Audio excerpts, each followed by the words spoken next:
The Moton Mailbag is brought to you by the Robert Russo Moton Museum, located in Farmville, Virginia. The Moton Museum is a civil rights museum focusing on the history of Prince Edward County between 1951 and 1964.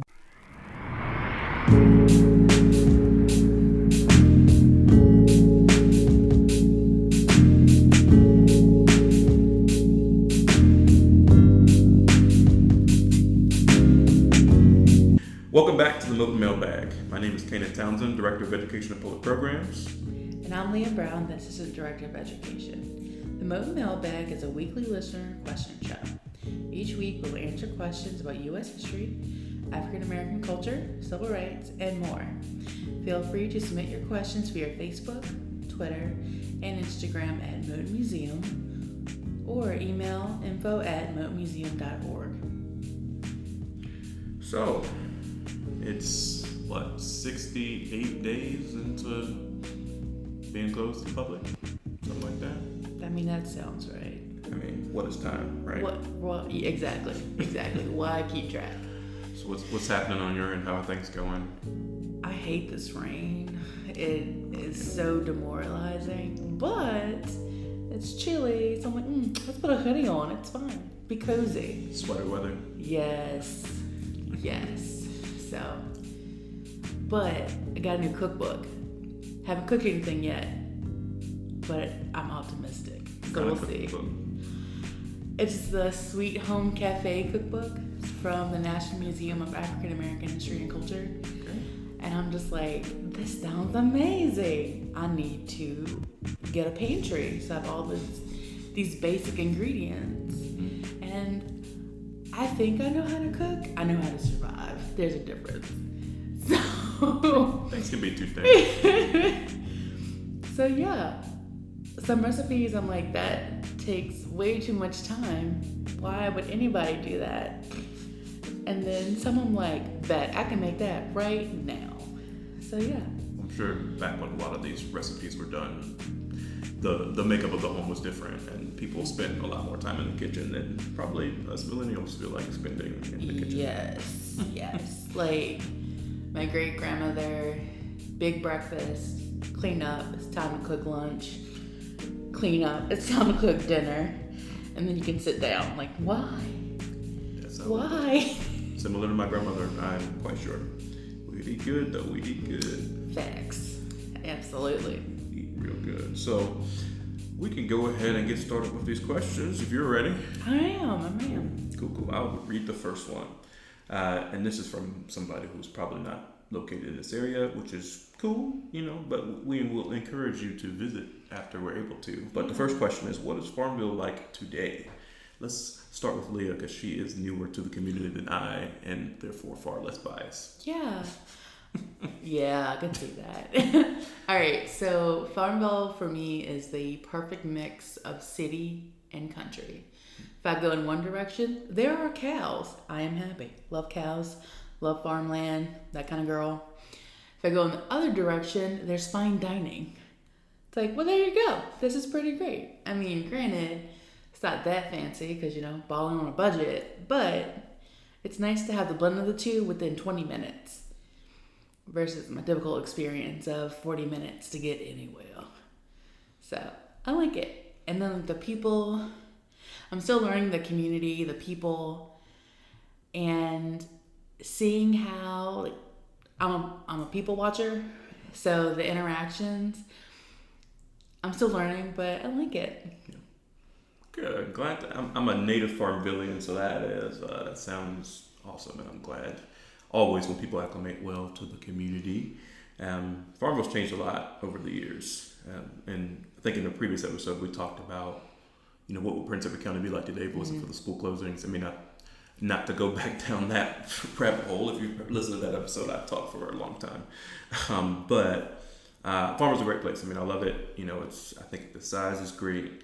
The people, the diversity of people, experiences, restaurants, businesses, recreation. I just think it's a great little place. I mean, it's a great place to raise a family. It's a great place just to visit. I mean, it's seldom you find a place that's great to live and great to visit. Yes. I feel like Farmville is both, you know. Location-wise, we benefit. It's an hour from Richmond, an hour from Charlottesville, hour from Lynchburg, 2 hours from Durham, North Carolina, 3 hours from DC. So you can get. We made it to New York City from here in about 6.5 hours. Like driving, this is a pretty solid location on the East Coast to be in general. But then it's a weird part of the location of the state too, because it takes 4 hours to get to Bristol. So it's like, all right, well, I can get to Durham and back before I made it to Bristol, which is technically in the same state, which is odd, but that's okay. No, I love it. It's great. The food is great. The people are great. And when we open back up, come visit. Please stay in the Hotel Wyandotte. Beautiful, beautiful hotel. Looks like it should be in like London or something, but no, it's in Farmville, Vegas, and it's lovely. I haven't stayed there, but Leah, I think I stayed there. It's very nice. It's very nice. It's lovely. There are pocket doors in the bathroom. I love a pocket door. It's a big deal. See, I don't even know what that means. It's fancy. So how that works is it's like it's in the wall and you pull it out and you push it back in. It's a pocket. It's in a pocket. I'd have to see a picture. I'd have to see a picture. All right, on to the next question. What are your go-to historical research tools? I am answering this question first because Leah is going to have a far better answer than I, because as I've said many times, Leah is an actual historian and I am a transplant. However, the part of history that is most prevalent to us here at Moton is 1940s to 1969-ish, so that kind of 30-ish year span. And in Virginia, with regards to the civil rights movement especially, it was very, very legal, very, very court heavy. So my go-to historical research tool, and Leah actually had to remind me of this because I had actually forgotten the name for a while. It's been a while since I need to go to it, but oyez.org, oyez.org. Essentially, you can get to any U.S. Supreme Court case that has ever been filed, and you can see kind of like case notes and the briefings. And the justice kind of summarizations and such, and it's super useful, because of course we got Brown, and I think people know about Brown, but like if I need to go to the Brown v. Board, if I want to talk about Loving v. Virginia, if I want to talk about the Griffin decision, Green versus New Kent, if I want to talk about any of these huge landmark, if I want to go back to Plessy, just to get into the weeds, and really get some information, it's a really, really fantastic resource, especially because there's so many court cases. There's like 10 U.S. Supreme Court cases, civil rights wise, in the span of like 15 years, something astronomical. So it's a big, big benefit to me to use, and I encourage you to use it too. Again, oyez.org. Leah, what about you?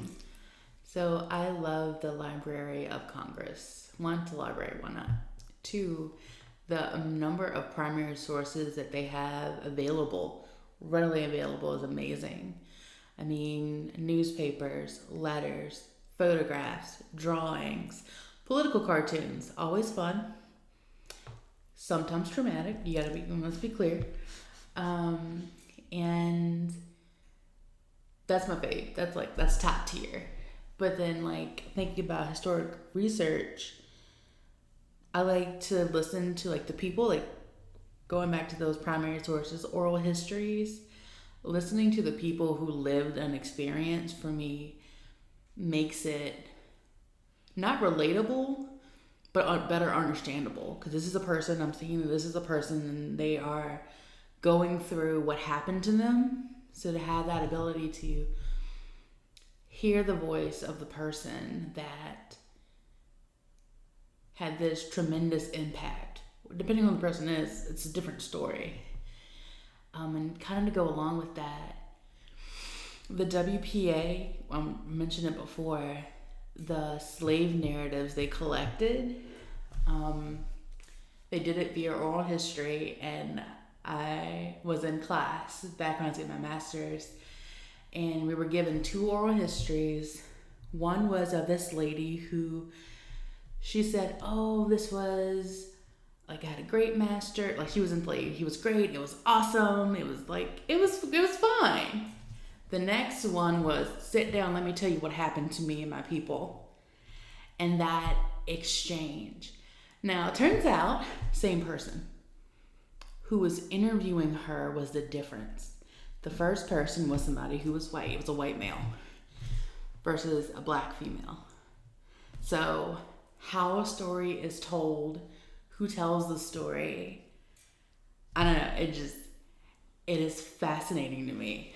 I get real jazzed if you couldn't hear it in my voice. Yeah. Leah is a true historian. I am an aspiring historian. It's great. Oral histories are great. Yeah. Transcribing them, not so great, but important work. Oh God, yeah. That's the truth. Like, it was, time's not real. I think it was earlier this week, I listened to, he was the minister in Petersburg, Wyatt. Why can't I think of his name? I think it's his last name. It'll fly on Jeopardy. Wyatt T. Walker. Yeah, never mind. So on Library of Congress, you listen to his oral history, and I'm like, oh my God, he's a real person. I'm like, yes, but like it's another reminder, like these are people. It's not just a historical figure. But his wife, who was part of the movement as well, but not in the same capacity, but definitely part of the movement, came on there, and he was like, all right, honey, tell him what happened to you Mother's Day. I'm like, what? First of all, like, that is so cute. He loves his wife so much. You know, it's just like the human part of it comes out in interviews like that. Yeah, I love it. Well, I think that's a natural segue into the next question of why is historical preservation important, Leah? It helps set the scene. Like, we are in Moton, a school turned museum. We have original floors, which I'm like, oh my God, that's so cool. But they creak, but I like that. It gives character to the building. But the floor I step on is the same floor Barbara John stepped on. Mm-hmm. So you have that like power of place part of it. And we're a National Historic Landmark as well. Got that designation thing. You know the word I'm trying to say. Designation. There it is. In 1998. So the building looks like it looked the day of the strike, April 23rd, 1951. So you're in the place, sitting in the same spaces, looking at similar to what they saw. You wouldn't have that experience if this building was gone. You wouldn't have that experience if the paint was different. You wouldn't have that experience if the curtains were wrong. You have like, kind of like to take a picture, like a snapshot of what happened, mm-hmm. but preserve it so if anybody walks through, they can see kind of like a similar experience. Not the same at all, but right. Similar. Helps tell the story. Yeah, I think often when I go somewhere, historical site or otherwise, what if this building could talk, right? What if these trees could talk? What story would they tell? And there's a lot of buildings in the county and other places that are kind of going by the wayside, essentially. Historical preservation is important because the stories.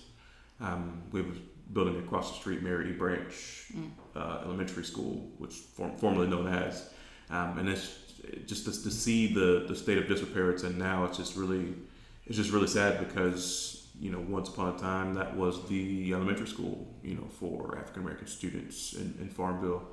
And was a beautiful building, and the amount of stuff that took place in that building, right? But now it's kind of it's fallen.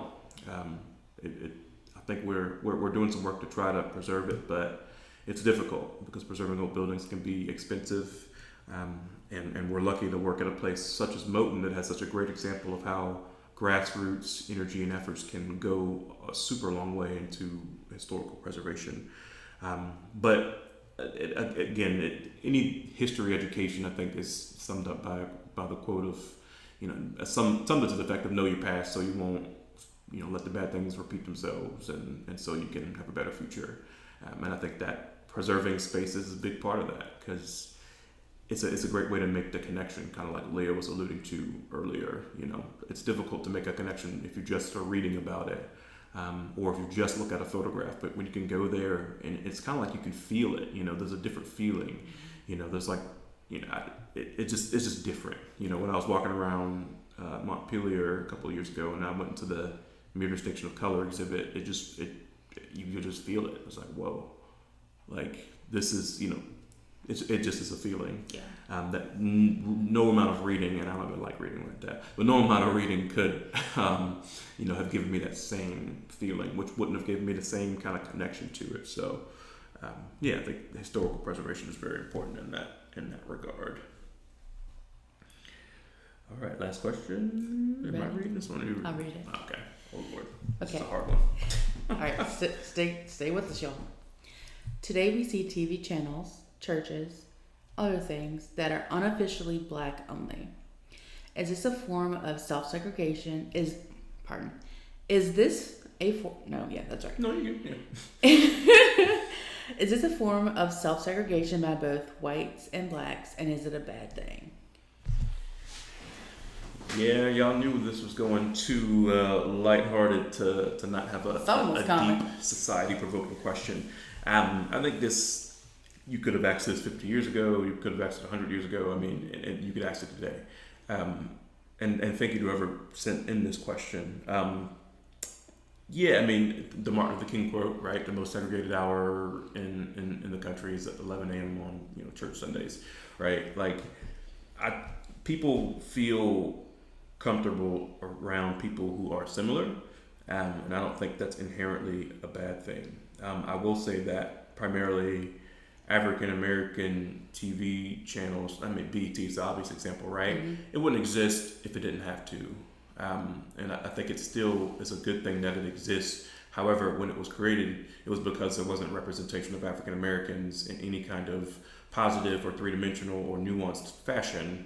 If African Americans were on TV shows, it was usually very one-dimensional roles. If it was on Law and Order, it was the criminals, mm-hmm. right? It was not a very positive or accurate portrayal of African Americans, with the exception of like the Cosby Show, right? There really were no real volume of portraying African Americans, and the people who combat it, there's no white entertainment television. It's called PBS, CBS, NBC, Fox, whatever, right? Places where you do see very, very, multiple dimensioned, very balanced views of people, white people, right?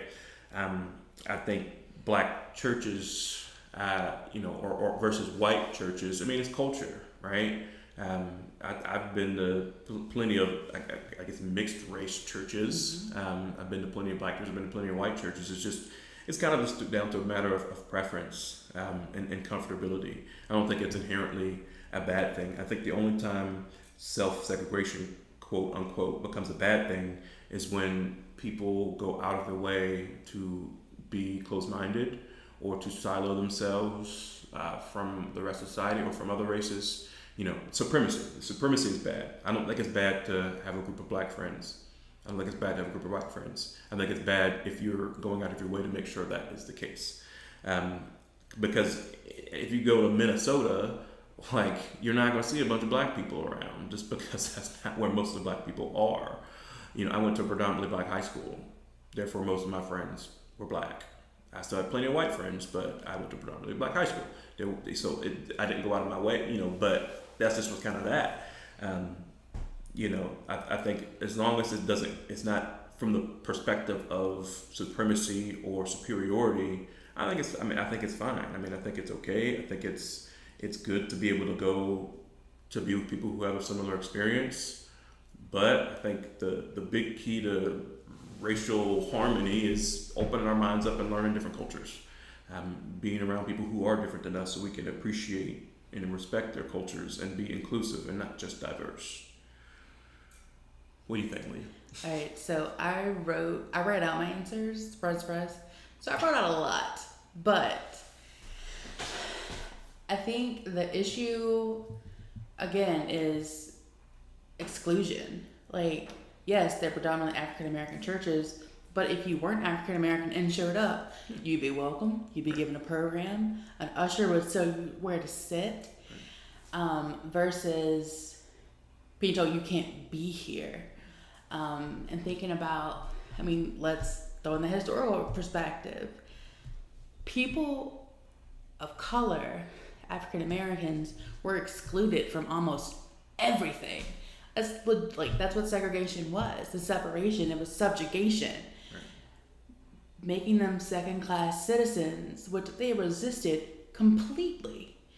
But in that space, if you're not allowed to be part of a bank, you make your own bank. If you're not allowed to go to this restaurant, you make your own restaurants.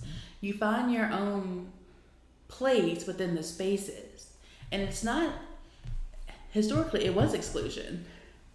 But in today's context, I always think about thinking about TV. Who is that audience? Who is it made for? Is it made for an African American audience? Granted, you could still watch it. It's an opt-in versus an exclusion kind of thing. And then thinking about, let's see what my note says. The aspect of, the other day, the Crisis magazine, which is part of the NAACP, had a discussion on mental health during the COVID crisis. And it's NAACP, it's an African American perspective.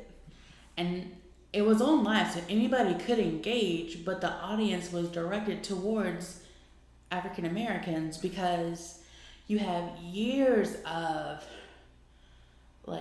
community stress and how that stress is just added on to current stress.